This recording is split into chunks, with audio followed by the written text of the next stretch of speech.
Let's my good news. Let's my good news के साथ मैं अरिंदम। भारत की इकलौती और दुनिया की सबसे बड़ी जिंक उत्पादक कंपनी हिंदुस्तान जिंक लिमिटेड ने अगली पीढ़ी की जिंक आधारित बैटरी तकनीक विकसित करने की ओर कदम बढ़ाया है। इस अभियान में शुरुआती सफलता मिलने से उत्साहित कंपनी को उम्मीद है कि नई पीढ़ी की जिंक आधारित बैटरियों से हाई एनर्जी क्षमता, बेहतर सुरक्षा और लंबी परिचालन अवधि मिलेगी। इसके लिए हिंदुस्तान जिंक ने आईआईटी मद्रास और जेएनसीएएसआर बेंगलुरु के साथ गठबंधन किया है। इससे सस्टेनेबल एनर्जी स्टोरेज सॉल्यूशंस को आगे बढ़ाया जाएगा। हिंदुस्तान जिंक का मुख्यालय राजस्थान के उदयपुर में है। जर्मनी की एक कंपनी समुद्र की छानबीन और जरूरी जानकारियां जुटाने के लिए कई उन्नत उपकरण बना रही है। खास बात यह है कि कंपनी प्रकृति और प्राकृतिक जीवन से प्रेरणा लेकर उनकी खासियतों को तकनीक में ढालती है। इन्होंने डॉल्फिन, पेंगुइन और वन्य जीवों से मिली सीख को मशीनी आकार दिया है। इन मशीनों के काम करने का तरीका भी इन प्राकृतिक जीवों से मिलता जुलता है। दुनिया के कई देशों में ऐसे उपकरणों के खरीदार बन गए हैं। उदयपुर में सौभागपुरा के हाड़ी रानी शिक्षक प्रशिक्षण महाविद्यालय के विद्यार्थियों ने जल संरक्षण का अनोखा मॉडल बनाया है। इन्होंने पौधों की सिंचाई के दौरान पाया कि यदि गमलों की मिट्टी पर नारियल की छाल बिछा दी जाए तो इससे पानी की खपत में खासी कमी लाई जा सकती है। नारियल की छाल मिट्टी की नमी अधिक समय तक बनाए रखती है, जिससे सिंचाई की जरूरत कम हो जाती है और पानी की बचत होती है। राजस्थान में हनुमानगढ़ के हेमंत पारीक ने अपनी मां के साथ मनरेगा में हुआ अन्याय देखकर आईएएस बनने का संकल्प लिया और पहले प्रयास में यूपीएससी परीक्षा उत्तीर्ण की। हुआ ये कि उनकी मां ने एक दिन कहा कि 220 की मजदूरी में से उन्हें सिर्फ 60-70 रुपए ही मिले। जब हेमंत ने इस पर सवाल किया तो ठेकेदार ने ताना मारते हुए कहा, क्या तू कलेक्टर है? ये बात हेमंत को बहुत चुभी। उसी दिन उन्होंने ठान लिया कि वे कलेक्टर बनेंगे। 2023 में हेमंत ने यूपीएससी सिविल सेवा परीक्षा में 884 रैंक प्राप्त की। ये उनका पहला प्रयास था और उन्होंने इसे बिना किसी कोचिंग के पास किया। अब बात गणेराव का रावला के जीर्णोद्धार। पाली जिले के गणेराव गांव में 1606 में ठाकुर गोपाल दास राठौड़ ने यह ऐतिहासिक किला बनवाया था। तब यह वास्तुकला का उत्कृष्ट नमूना था। वक्त के साथ ये जीर्ण होता गया तो गोपाल दास के वंशज शक्ति सिंह गणेराव ने इस किले का पुनर्निर्माण कराया। गणेराव का रावला अब एक होम स्टे के रूप में काम करता है, जिसमें 17 कमरे हैं, अपने निजी बैठने की जगह और बरामदे भी हैं। ये होम स्टे पर्यटकों को राजपूत जीवन शैली का अनुभव प्रदान करता है।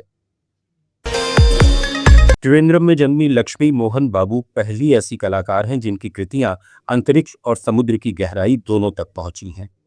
उनकी आर्ट सीरीज इंटरैक्शन आईएसएस पर गई और इस साल के अंत तक चंद्रमा पर भेजी जाएगी। वहीं इंटरैक्शन क्यूब्स को 7 किलोमीटर गहरे समुद्र तल पर स्थायी रूप से स्थापित कर दिया गया है। हैदराबाद के रहने वाले 15 साल के समर्थ लांबा आनुवांशिक रक्त विकार थैलेसीमिया के खिलाफ अभियान चला रहे हैं। पिछले साल उन्होंने क्राउड फंडिंग से 7.5 लाख रुपए जुटाए। हाल ही उन्हें अमेरिका में अपनी इस पहल के लिए आमंत्रित किया गया था। It's time for news. It's time for more than radio. Presenting the first radio news app, Let's Mike. Let's Mike, a news-based app on your phone where you get to watch and listen news, talk shows, interviews, radio show podcasts. On Let's Mike, you get all relevant information of TV, print, radio, podcast, and digital. Let's Mike talks about every segment of life.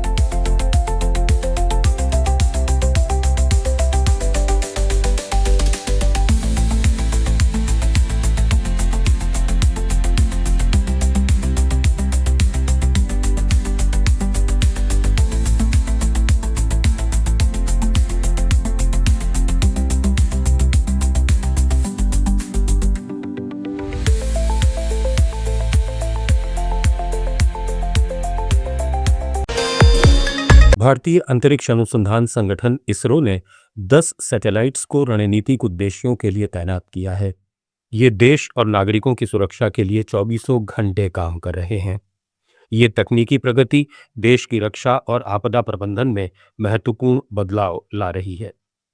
ISRO ने यह भी ऐलान किया है कि वो अब 4 के बजाय 1 साल में ही 52 जासूसी सैटेलाइट बनाएगा, जिससे देश की सुरक्षा और निगरानी क्षमताओं में वृद्धि होगी। भारत पाकिस्तान सामरिक तनाव में ब्रह्मोस मिसाइल का प्रदर्शन बेहद शानदार रहा। इससे ब्रह्मोस मिसाइल की अंतर्राष्ट्रीय मांग में वृद्धि हुई है। जाहिर है कि अब भारत के रक्षा उद्योग को वैश्विक स्तर पर मान्यता मिल रही है। कश्मीर में तो आपने केसर की खेती खूब देखी होगी, लेकिन अब नोएडा के छोटे से कमरे में 64 साल के इंजीनियर रमेश गेरा केसर उगा रहे हैं। इससे वे न सिर्फ खुद अच्छी कमाई कर रहे हैं, बल्कि दूसरों को भी कमरे के अंदर केसर उगाना सिखा रहे हैं। 1980 में एनआईटी कुरुक्षेत्र से इलेक्ट्रिकल इंजीनियरिंग करने के बाद रमेश ने कई मल्टीनेशनल कंपनीज में काम किया और कई देशों की यात्रा की। इसी दौरान 2002 में जब वे साउथ कोरिया गए तो वहां उन्होंने hydroponic farming, microgreens, poly house engineering और सेफ्रॉन कल्टीवेशन जैसी एडवांस फार्मिंग तकनीक देखी और सीखी। भारत लौटकर नोएडा में अपने घर में उन्होंने 100 स्क्वायर फुट के कमरे में केसर उगाने का सेटअप तैयार किया। इस काम में करीब 4 लाख का खर्च आया और रमेश ने कश्मीर से 2 लाख रुपए के बीज मंगवाए। उनका कहना है कि भारत में केसर की जितनी डिमांड है, उसका सिर्फ 30% हिस्सा ही कश्मीर से आता है। बाकी 70% केसर ईरान से इंपोर्ट होती है। ये जो डिमांड और सप्लाई के बीच का गैप है, वो अपने आप में बहुत बड़ा मार्केट है। बिहार के मुजफ्फरपुर जिले में दलित, पिछड़ी जातियों और मुस्लिम समुदाय की महिलाएं अपन समाचार नामक एक ग्रामीण न्यूज नेटवर्क चला रही हैं। ये महिलाएं साइकिल पर गांव-गांव जाकर खबरें इकट्ठा करती हैं और सामाजिक मुद्दों जैसे बाल विवाह, महिला सशक्तिकरण और भ्रष्टाचार पर रिपोर्टिंग करती हैं। इस पहल को CNN IBN का सिटीजन जर्नलिस्ट अवार्ड भी मिल चुका है।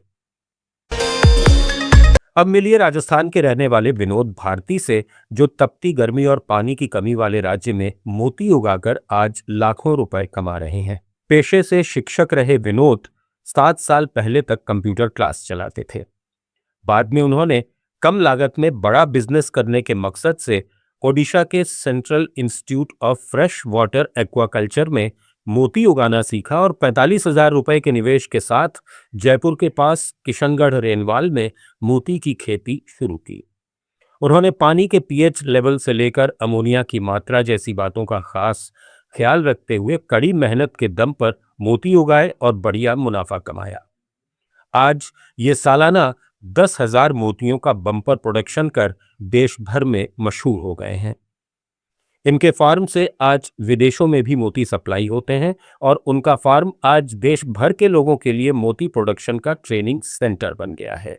एक तरफ विनोद मोती उगा रहे हैं तो दूसरी तरफ महाराष्ट्र के जलगांव के अशोक प्रभाकर गड़े केले से बिस्कुट बनाकर खुशहाल जिंदगी जी रहे हैं। कभी इनकी केले की 40% फसल बर्बाद हो जाती थी और मजबूरी में इन्हें कम दामों पर बेचना पड़ता था। जब इन्होंने शोध किया तो पाया कि केला पेरिशेबल होता है और इसकी लाइफ कम होती है। इसके बाद 2010 से अशोक ने केले के प्रोडक्ट्स पर काम करना शुरू किया ताकि इस फल के पोषक तत्व ज्यादा से ज्यादा लोगों तक पहुंचे और उनके जैसे दूसरे केला किसानों को आमदनी का नया जरिया मिले। उन्होंने एक प्रोसेसिंग यूनिट लगाई जहां वे केले के चिप्स, चिवड़ा, लड्डू, पापड़ और जैम बनाते थे। इससे काम चल निकला, लेकिन बड़ी सफलता उन्हें तब मिली जब उन्होंने केले के बिस्किट बनाने के अपनी पत्नी के आइडिया पर काम करना चालू किया। आज अशोक न सिर्फ बनाना बिस्किट बना रहे हैं, बल्कि इसे महाराष्ट्र, बेंगलुरु, इंदौर और कोलकाता जैसे देश के कई शहरों में बेचकर अच्छा मुनाफा कमा रहे हैं। जेनेरिक दवाओं की उपलब्धता बढ़ाने के लिए प्रधानमंत्री भारतीय जन औषधि परियोजना का विस्तार किया जा रहा है। इससे कम आय वाले परिवारों को कैंसर और हृदय रोग जैसी बीमारियों की दवाएं सस्ते दाम पर मिलने लगी हैं। इससे लाखों लोगों को आर्थिक राहत मिल रही है। क्या आप जानते हैं कि आयरलैंड के बिल्टन फेस्टिवल के दौरान लोग धधकती आग, मनमोहक प्रदर्शन और पारंपरिक माहौल के बीच गर्मी के आने का स्वागत करते हैं? लोग इश्ना की पहाड़ी पर मशाल थामे आगे बढ़ते हैं। अग्नि उत्सव के दौरान कलाकार आग से हैरत अंगेज करतब पेश करते हैं। ये फेस्टिवल देखने लोग इश्ना पहाड़ी पर दूर दूर से पहुंचते हैं और अंधेरा होते ही आग का ये त्योहार अपने चरम पर पहुंच जाता है। दक्षिण कोरिया के बाजारों में बिना दुकानदार के दुकान का चलन बढ़ता जा रहा है। ये दुकानें 24 घंटे खुली रहती हैं। इनमें न तो कोई गार्ड होता है और न ही कोई कर्मचारी। सारा सामान सलीके से रखा नजर आता है। अंदर एक ऑटोमेटिक मशीन रहती है जिस पर लोग अपनी पसंद का सामान रखते हैं और जो भी पेमेंट डिस्प्ले होता है तुरंत कर देते हैं। छत्तीसगढ़ में राजनांदगांव के पुनारक दास साहू ने बड़ी नेक पहल की है। आमतौर पर भारत में मृत्यु के बाद शव का अंतिम संस्कार कर दिया जाता है, लेकिन पिछले कुछ साल में देह दान के प्रति जागरूकता बढ़ी है, क्योंकि शव रिसर्च के काफी काम आते हैं। यही वजह है कि राजनांदगांव के 78 साल के रिटायर्ड शिक्षक पुनारक दास साहू लोगों को देह दान के लिए प्रेरित करते हैं। उनके प्रयासों से अब तक करीब 150 लोगों ने देह दान के लिए फॉर्म भर दिया है। उनके परिवार के 10 से अधिक सदस्य भी देह दान का संकल्प ले चुके हैं और सभी इस दिशा में सक्रिय रूप से काम कर रहे हैं। और अब जिक्र बिहार के जमुई जिले की करीना का। जिले के खैरा इलाके के कागेश्वर गांव की रहने वाली 8वीं की छात्रा 12 साल की करीना के दोनों हाथों में मात्र एक अंगूठा ही है। इसके बावजूद मात्र एक अंगूठे के दम पर वो खुद का काम निपटाने के बाद हर दिन स्कूल जाती है और दूसरे बच्चों की तरह लिखती पढ़ती है। वो पढ़ लिखकर डॉक्टर बनना चाहती है। करीना की लगन ऐसी है कि वो अपने हाथों का ऑपरेशन भी नहीं कराना चाहती, क्योंकि डर है कि कहीं ऑपरेशन के बाद और नुकसान न हो जाए। आप सुन रहे थे let's make more than radio. Follow कीजिए हमें हमारे सोशल मीडिया प्लेटफॉर्म्स पर। It's time for news. It's time for more than radio. Presenting the first radio news app, Let's Mike. Let's Mike, a news-based app on your phone where you get to watch and listen news, talk shows, interviews, radio show podcasts. On Let's Mike, you get all relevant information of TV, print, radio, podcast, and digital. Let's Mike talks about every segment of life.